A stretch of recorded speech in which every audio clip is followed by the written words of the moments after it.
pasa cuando un adolescente toma un arma? No es una escena aislada, no empieza en el momento del disparo, empieza mucho antes, en el aula, en una casa, en un club, en un barrio. Hola audiencia, muy buena jornada. Bueno, hoy no voy a hablar sola. Hoy vamos a ser 5 los profesionales que vamos a estar juntos hablando sobre este tema. 4 invitados que van a ponerle voz a estas eh, cuestiones que muchas veces no sabemos cómo expresarlas o que todavía no las entendemos. Desde la clínica, desde lo legal, desde lo cotidiano, desde las escuelas. Porque la pregunta no es qué pasó, sino por qué pasó cuando un joven llega a las armas, a la violencia. Nos preguntamos qué pasó antes. Este es el crimen y su mente. Acompáñanos. Esta violencia entre pares y con un entorno digital donde son fenómenos que están creciendo a nivel global. Se está hablando en todos lados, pero no siempre desde una mirada profesional, ¿no es cierto?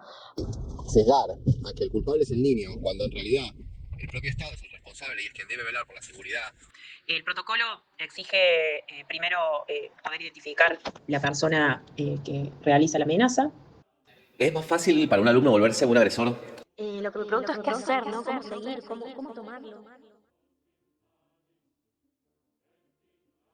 Para entender este problema, vamos a ir y situarnos en ese lugar donde aparecen las señales más importantes, en la escuela. En la escuela. Y vamos a presentar a Valeria Sosa. Ella es preceptora de un colegio en la capital de Córdoba. Vamos a escuchar diversas opiniones con respecto a este tema y de algunas otras provincias. Tenemos Mendoza, tenemos la provincia de Buenos Aires, tenemos Córdoba, sí, también tenemos lo que es aquí en donde se está filmando, que es Capital Federal. Por eso les pido que escuchen con atención. Todos tienen derecho a opinar y también a que ustedes opinen y nos escriban, por supuesto, las opiniones que ustedes tienen con respecto a este tema, ¿sí? Vamos a escuchar el audio, por favor, con atención. Hola, quería compartirles una situación, bueno, más allá de todos los hechos aislados que se están dando cada vez en mayor cantidad de situaciones de amenaza, de tiroteo en las escuelas. Esta semana, particularmente en la que yo trabajo, también hubo una amenaza, escrita obviamente en el baño, pero en este caso tuvimos la suerte de poder conocer el autor, ¿sí?, de la amenaza. Entonces se pudo abordar el protocolo de otra manera. El protocolo exige primero poder identificar la persona que realiza la amenaza, poder citar a las familias, dialogar desde dirección. Bueno, después se debe avisar a inspección o supervisión, que es el organismo inmediatamente superior. Después se debe realizar desde la dirección de la máxima autoridad de la escuela, el directivo, se acerca a una dependencia policial o una unidad judicial y debe realizar la denuncia con todos los datos correspondientes de las personas y los menores implicados y los testigos que pueden acreditar esta situación.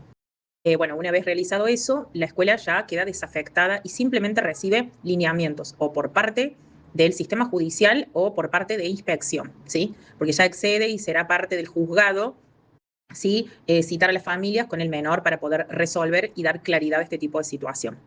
Es lo que nos tocó, todo eso se fue cumpliendo, pero sí es importante en este tipo de situaciones llevar primero calma, tranquilidad y seguridad a las familias. Las clases no se pueden suspender, salvo que, bueno, venga con hechos muy contundentes que realmente pongan en peligro la integridad de la comunidad educativa, sino el normal desarrollo de la clase, ¿sí? Se da el normal desarrollo de la jornada escolar, teniendo todas las condiciones, avisando a la policía y se envía un efectivo policial a la escuela. Si hay consecuencias para esto, entre denuncias, bueno, multas muy cuantiosas que van hasta los 5 millones de pesos para los padres de los alumnos que realizan este tipo de amenazas a modo de broma. Y segundo, también pagar todo lo que significa el gasto del operativo policial, ¿sí? Porque son, digamos, policías que por ahí pueden estar destinados a otras cuestiones de seguridad de la provincia, pero hay que destinarlas a poder encaminar y acompañar este tipo de situaciones de broma. Bueno, eso quería compartirles para que a todos los que le pasen, tomarlo con calma. Después es importante, si no está individualizado, si no se sabe quién es el autor o la autora de la amenaza, hay que estar con los chicos, acompañarlos al baño, ¿sí? Tener un control, una mirada más que cercana, elaborar actas del día a día, exige mucho trabajo, un doble trabajo de lo que ya significa la docencia. Espero que les sirva, que podamos acompañar no solamente desde la educación y poder entender lo que es bromeable de lo que no, pero también con límites claros. Gracias.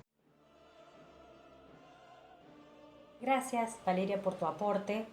Ahora vamos a escuchar qué pregunta tiene para hacernos aquí a este programa, Y Crimen y su mente. Te escuchamos, Valeria. Y mi pregunta para este espacio, ¿sí? Que nos construye, que nos instruye y que nos educa, sería qué herramientas es necesario, ¿sí? Construir con nuestros estudiantes, con nuestros adolescentes, no necesariamente es un espacio, obviamente ahora es la escuela, pero en el espacio que sea, ¿no? Para poder abordar la salud mental.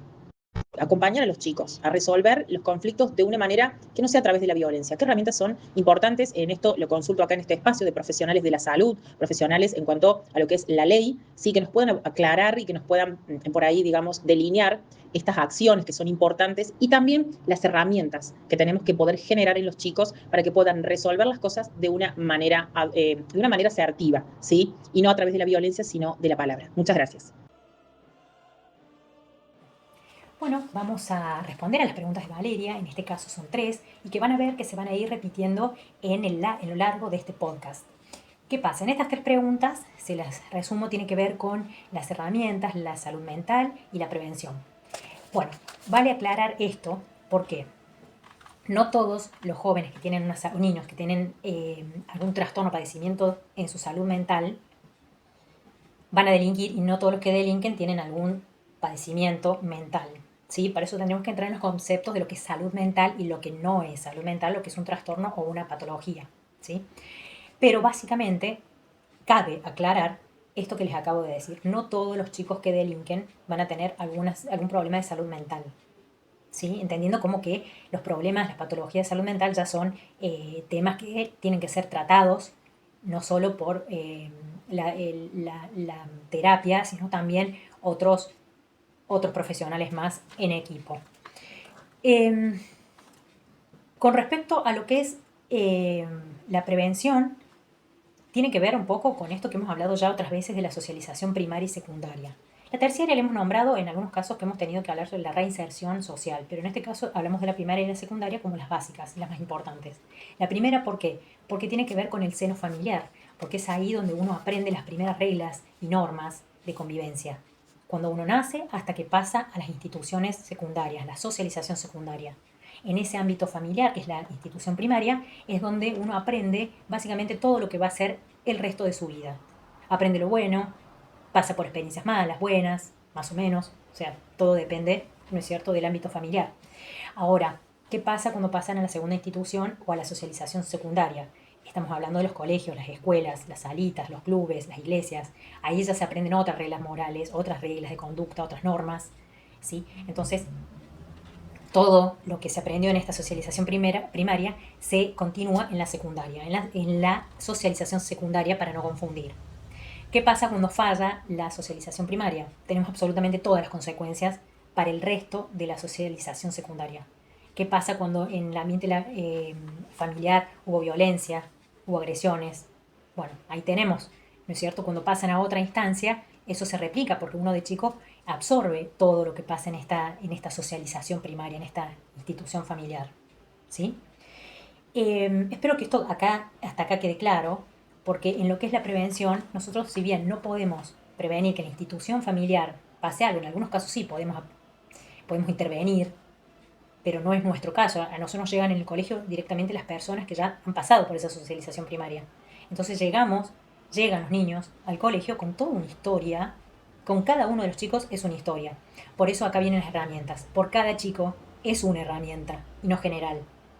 A veces, en estas instituciones secundarias, ocurre lo que está el mal de todos, que se ha vuelto ¿para qué decirlo así?, un hobby, se ha vuelto una moda, un cliché, el tema de el bullying, la discriminación entre compañeros y profesores hacia niños y también directivos.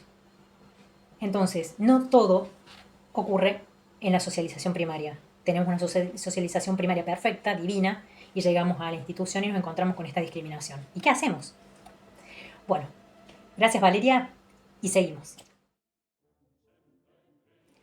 Bueno, vamos a presentar a un diplomado de matemáticas, el profesor Federico Castro. Él es docente también en escuelas secundarias y se enfrenta a este problema. Vamos a escuchar el audio de él, cuál es su opinión y continuamos.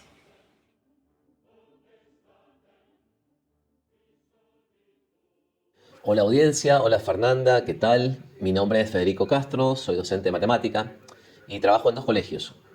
Bueno, quería comentarte sobre lo que estamos viviendo en la actualidad, sobre esta violencia. Esta violencia entre pares y con un entorno digital donde son fenómenos que están creciendo a nivel global. Lo vimos por primera vez en Estados Unidos pensando que nunca iba a suceder, pero ahora la amenaza es real, es tangible y está acá en Mendoza, en Argentina. Esto se debe, creo que a muchas veces al acoso y al bullying que sufren algunos alumnos y sucede cada vez que en edades más tempranas. Tenemos como adultos involucrarnos en la vida cotidiana y también digital de los hijos o de los chicos. El tema es que nosotros no hemos sido educados en esa misma generación o en ese mismo contexto y no tenemos la herramienta para identificar esos peligros. A ver, desde mi punto de vista como docente es fundamental rescatar y apoyar nuestro trabajo, porque no solo tenemos ahora que dictar la clase, sino también nos vemos obligados a coordinar con los preceptores, los directores, los psicopedagogos y con los padres la protección y la vigilancia de cada uno de ellos. Debemos, para mí, enfocar en el diálogo con los alumnos y de ellos en pedir ayuda. Así que, bueno, esa es mi humilde opinión. Bueno, profesor Federico, acá estamos en un tema, porque sí, verdaderamente ahora ocurre que los profesores, y creo que siempre tuvo que ser así, tienen que estar siempre trabajando en conjunto con los gabinetes. ¿Qué son los gabinetes? Son gabinetes con psicólogos, psicopedagogos, asistentes sociales, departamento legal, o sea, tienen que estar todos, el profesor y los directivos, y trabajar por cada uno de los niños estas situaciones. Hay que hacerles un seguimiento, pero claro, Federico está dentro del aula, o sea, él es el que se para frente al aula a dar una clase con el miedo, inclusive, de que saquen un arma y disparen. Y dar una clase así. El tema es sumamente complejo, porque acá no solamente está el joven y el niño, sino también la entidad profesor, directivos, que también puede pasarles.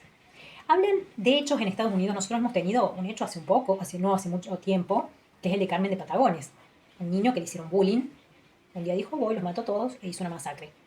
En Carmen de Patagones, en el sur. Entonces, ¿por qué no se va a repetir? ¿Por qué no se va a repetir? Si los temas sociales cada vez son peores, y más en las aulas.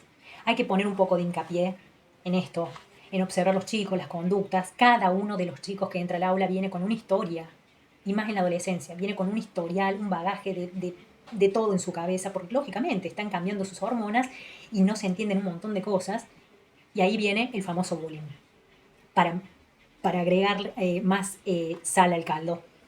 O sea, el profesor tiene que estar en concordancia con los otros departamentos, con el de legales, con los directivos, con los gabinetes, para poder tratar estos temas.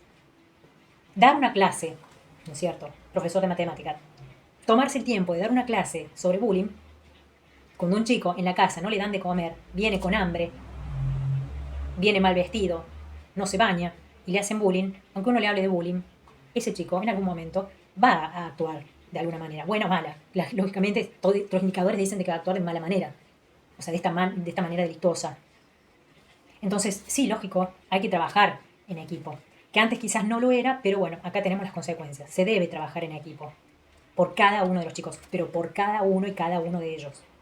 Es un trabajo más, es un problema más, pero es la única manera que vamos a poder tratar a los chicos y acompañarlos. Si no, vamos a la época esa de antes, donde se nos pegaban con las varillas en las manos, nos vamos a esa época en que éramos solamente cabeza estudiando y el cuerpo no existía. Entonces, sí, efectivamente, tenemos que trabajar en en concordancia con los otros sectores. Nos ha dejado una pregunta, Federico, a ver si la escuchamos. Bueno, Fernanda, ahora te hago una pregunta. ¿Es más fácil para un alumno volverse un agresor cuando media una pantalla? Respondiendo a lo que nos dice el profesor Federico, es que si las pantallas vuelven agresores a los niños, si podría llegar a volverlos agresores, yo diría que influyen en ellos y que facilitan de alguna manera o apuran el proceso de un posible delito. Por ejemplo, ritos o retos que se generan en las redes sociales ocurren en las pantallas, a través de las pantallas, algunas apps, como por ejemplo, si cumplen con determinados pasos, se suicidan. Y eso ha ocurrido. O hacemos tal cosa y después terminamos agarrando un arma y matando en el colegio, a la familia, a los vecinos, a un novio. Entonces, sí puede ser de que ayude a llegar a un acto delictivo o a volverse agresivo. Pero tengamos siempre en cuenta que no son situaciones aisladas lo que ocurre. La pantalla aislada no sería el único problema, sino que también está esto del bullying, también está el tema de la forma de vida que han tenido en una socialización primaria, lo que ocurre en la socialización secundaria, o sea, todo es un conjunto de situaciones que hacen de que una persona se vuelva agresiva. Y no estoy hablando solamente de un adolescente y un niño, también estoy hablando de un joven más grande, de una persona mayor, de un adulto. Entonces, las pantallas contribuyen, ayudan y están entre una de las primeras, dentro de uno de los primeros factores que van a ayudar a que un niño se vuelva agresivo. Pero no es lo único. Espero haber respondido y esto lo vamos a seguir viendo durante el largo del podcast. Así que quédate ahí seguimos.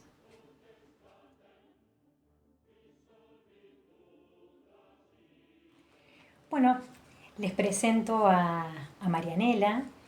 Ella nos envió un audio, es psicopedagoga, también es maestra en una institución escolar de niñitos, estamos hablando de las salitas, de un jardín, y además es mamá de niños en edad escolar, sobre todo en la secundaria. Así que te escuchamos, Marianela.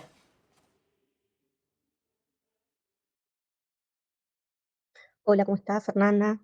Buenas tardes para toda la audiencia también.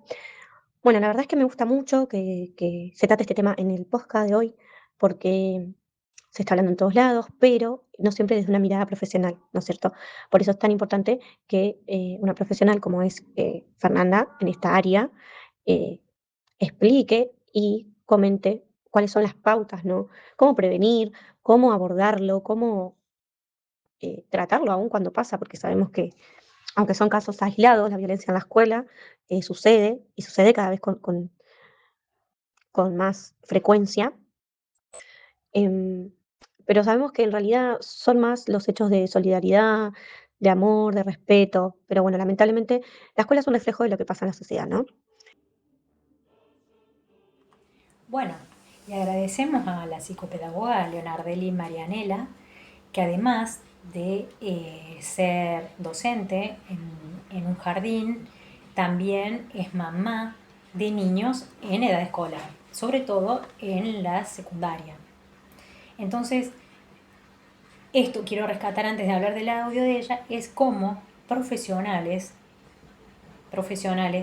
como es la psicopedagogía clínica, como es en definitiva todas las profesiones, pero en este caso particular, profesional y además mamá sin saber y sin tener las herramientas para ver cómo continuar.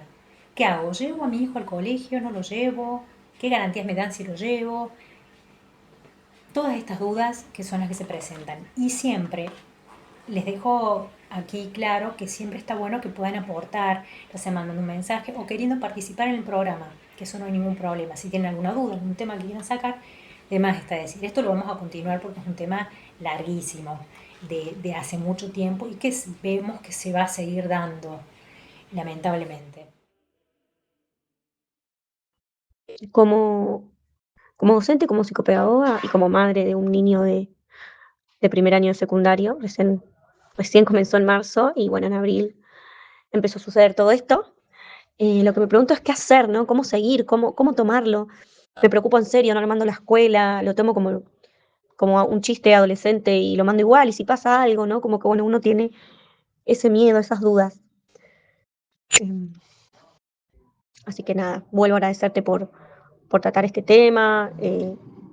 Está buenísimo que entre adultos lo charlemos, que pongamos los comentarios, que podamos decir, yo pienso esto, le tengo miedo a lo otro, y que ellos también vean que nosotros ponemos arriba de la mesa siempre el diálogo, la reflexión y también terminar nosotros, ¿no? Con actos que son violencia que a veces no nos damos cuenta y estamos dándoles de ejemplo a nuestros pequeños. ¿Qué podemos responder con esto, con respecto a lo que nos comentó Marianela? Es muy importante tener en cuenta las herramientas. Las herramientas aquí siempre van a ser el trabajo interdisciplinario. Tiene que haber una psicopedagoga con un seguimiento constante a los niños. Tiene que haber el gabinete de psicología con un segmento psicológico y terapéutico. Y tiene que haber la parte legal, que es la que va a trabajar intradisciplinariamente, o sea, entre los profesionales. También tenemos que tener en cuenta que todos los niños vienen con alguna situación. Todos nosotros también tenemos una situación. En el familiar o en la misma institución. Y tiene que estar el asistente social. Porque, ¿qué pasa? Puede tener toda la asistencia en el colegio, pero para eso se necesita un permiso por parte de los padres. Y si los padres son personas ausentes, o no están, o no son, o hay tutores que no están de acuerdo con esto de las terapias, con esto del seguimiento, de los psicopedagogos, debería la escuela tomar medidas con respecto a que sí, va a entrar a este colegio, pero las pautas son que va a tener un seguimiento desde lo psicológico, desde lo pedagógico, desde la asistencia social y todo lo que sea ayuda legal para padres, que tiene que estar ahí también. Porque es una institución escolar donde está formando niños. Entonces no es algo que se está dando, bueno, es un plus para el colegio dar asistencia legal. No, debería ser algo, digamos, algo común, más en esta época, que no es común lo que está pasando, pero lo está haciendo, desgraciadamente. Entonces, ¿qué hacemos? ¿Llevamos a los chicos o no al colegio? Se lo pregunto a ustedes a ver qué opinan. ¿Qué hacemos? Básicamente, ¿qué es lo que se podría hacer? Bueno, primero, dirigirse a las autoridades, pedir esta garantía de que a los chicos se les haga no solo charlas, trabajo sobre el bullying, trabajo, porque como les explico, todo eso suma, pero no es lo único. No son casos aislados, están siendo casos generales y nunca nada se trabaja de manera aislada, no en menores, no en niños, no en adolescentes. Entonces, ¿qué tendríamos que hacer? Bueno, que nos den la seguridad en los colegios de que va a haber un psicopedagogo ayudándolos, un psicólogo ayudándolos, el asistente social en el caso que no exista eh, alguna relación o comunicación con los papás, con las familias. ¿Y qué más debería haber? La asistencia legal, poder acercarse a lo legal y preguntar qué hacer en estos casos, y que esa asistencia también sea para los profesores, que los profesores estén capacitados en estas áreas. No te digo que, como por ejemplo el profe de matemáticas, va a terminar siendo psicopedagogo, psicólogo, abogado, asistente social, pero por lo menos tenga esa idea básica de todo para saber que si se encuentra con algo en su clase, sepa a quién dirigirse.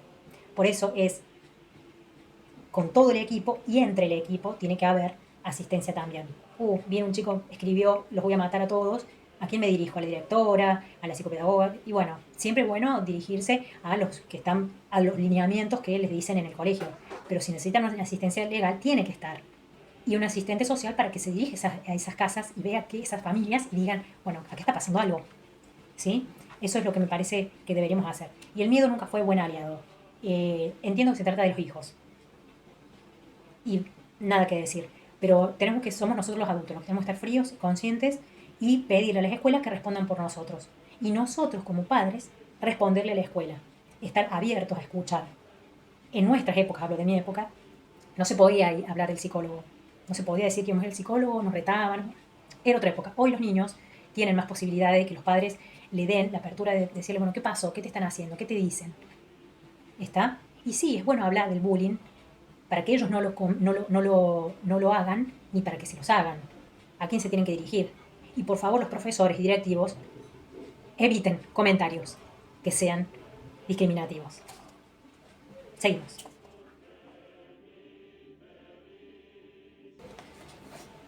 Lo que aparece en la escuela no es solo una conducta aislada, son señales, son señales.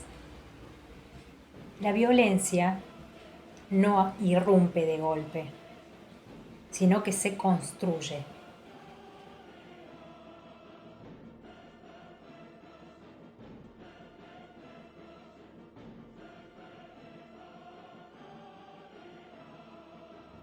¿Qué ocurre con el tema de las armas? El objeto pasa a ser identidad. Para muchos chicos, muchas personas mayores, el arma es una identidad y se va a llamar arma todo aquello que pueda, en este caso, generar algún tipo de violencia. Un arma blanca, de fuego, hasta una lapicera puede ser un arma, depende de cómo se la use. Así que, ¿qué pasa? Crea identidad. Y eso es lo que está buscando un adolescente, la identidad. Pero ¿qué pasa? ¿Qué ocurre cuando ese conflicto pasa al acto? Deja de ser un problema social o deja de ser un problema familiar, sino que ya llega al terreno de la ley.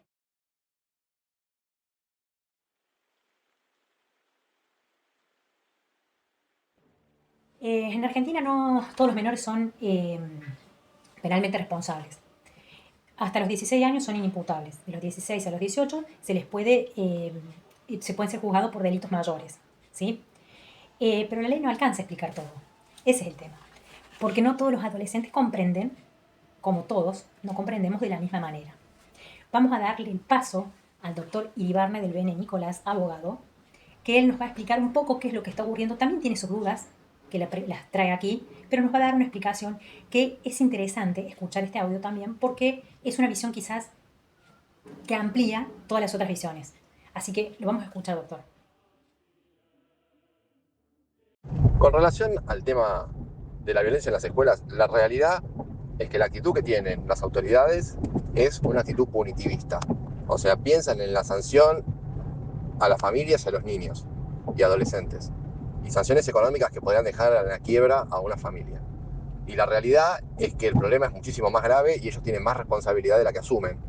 Entonces, violar la Constitución, poner a una familia en una situación de quiebra y sesgar a que el culpable es el niño, cuando en realidad el propio Estado es el responsable y es quien debe velar por la seguridad de todos esos niños, la realidad que no es la solución. Si no, vamos a terminar como Estados Unidos, que hace 50 años tiene detectores de armas en determinados colegios, en determinadas ciudades. Entonces, si van a abordar una solución integral y van a hacer el aporte dinerario que es necesario para eso, está perfecto. Que lo hagan algo serio. Si no, es solamente para la televisión, para las cámaras, y la realidad es que no va a seguir pasando. Porque de hecho pasaba antes y por ahí no se decía porque había otros problemas. Bueno, esto es el planteo desde lo jurídico. Soy el doctor Iribarne del Bene Nicolás. Y la pregunta es, desde la psicología forense, ¿cómo se puede abordar con un equipo interdisciplinario este problema? Bueno, y escuchamos al doctor Iribarne del Bene con una visión bastante certera también, ¿por qué no? Como todas las otras. Uno no va a juzgar claramente si algo está bien o está mal, pero dice algo que es muy importante entre todo lo que nos aportó en su audio, del cual estoy muy agradecida. ¿Por qué? Porque se piensa mucho en el castigo, cuando no sabemos realmente qué pasó. Vamos a castigar a la familia, millones de pesos, vamos a llamar a la policía y lo va a tener que bancar la familia. Paren, porque esto también puede ser algo para los medios. Entonces, ¿en qué estamos? ¿Vamos a castigar o vamos a prevenir? Y si esto pasa, ¿cómo se corrige en vez de castigar con cifras millonarias? ¿Es necesario? ¿O es solo una actividad más para los medios? Como dice, un circo más. Entonces veamos eso, lo reflexionemos entre todos. ¿Por qué cobrarle a los padres por un daño que hace un niño? Y si hace una broma, si esto fuera una broma a un niño, ¿por qué lo hace? ¿Por qué lo hace? ¿Quién tiene responsabilidad acá? ¿La familia, la institución primaria, la socialización primaria? ¿O la misma socialización secundaria, la institución secundaria, los colegios? ¿Quién hace responsable que uno haga una broma en un colegio de que va a matar a alguien? ¿Por qué lo hace? ¿Porque le hace bullying? ¿Y por eso tiene que un padre ir y pagar por la broma que hizo su hijo? ¿Realmente es una broma? ¿Creemos que los chicos cuando son víctimas de un bullying hacen bromas? Se lo dejo para que lo piensen. Y respecto a la pregunta que nos hace Nicolás, que nos pregunta cómo desde lo interdisciplinario, desde lo forense, lo había dicho al principio y lo vuelvo a repetir ahora. Tiene que haber gabinetes de psicopedagogía, de psicología, de la parte legal, directiva, asistente social, en donde uno pueda trabajar. Los niños se puedan acercar, los padres se puedan acercar, los profesores se puedan acercar, los directivos puedan acercarse y también trabajos intradisciplinarios, o sea, entre el profesor, entre los directivos, entre lo legal y los gabinetes psicopedagógicos y psicológicos y el asistente social, que trabajen ellos en conjunto, pero por sobre todas las cosas, que trabajen con cada niño. Sí, es un trabajo más, un trabajo extra, pero si yo soy profesor de lengua y literatura, sí, pero trabajamos con chicos que hoy la situación no es la de otras épocas. Todas sus épocas tuvieron lo bueno, lo malo. Esta época tiene las pantallas. Entonces, trabajar con los chicos uno por uno y cada uno de ellos es la manera que vamos a poder ayudar. Los chicos se abren frente a las personas y lo sé por experiencia que les da esa tranquilidad, esa apertura, esa seguridad para que hablen y hablan. Entonces ahí es donde actuamos. Bajo el secreto profesional actuamos hablando con un abogado, que lo tenemos que tener ahí.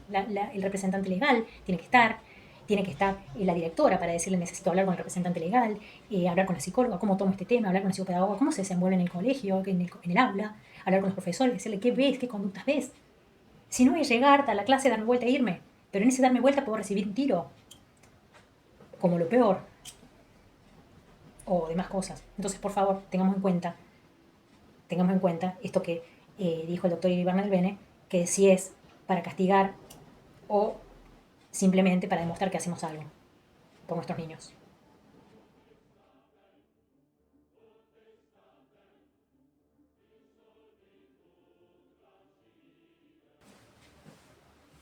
Escuchando estos temas que hemos venido hablando, la pregunta que me queda hacerles a ustedes es si en estos casos estos niños armados son víctimas o victimarios, teniendo en cuenta que si este adolescente puede ser también ambas cosas, porque puede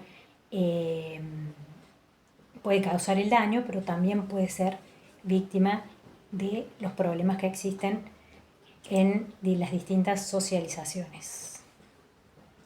Para dar final, 4 problemas, 4 miradas, 4 profesionales hablando de este tema, pero hay una misma conclusión. Llegamos tarde. Ese es el problema, llegamos tarde. Porque no hay nada peor que un adolescente que no tenga nada que perder y todo por demostrar. Esto ha sido El crimen y su mente. Que tengan buena jornada.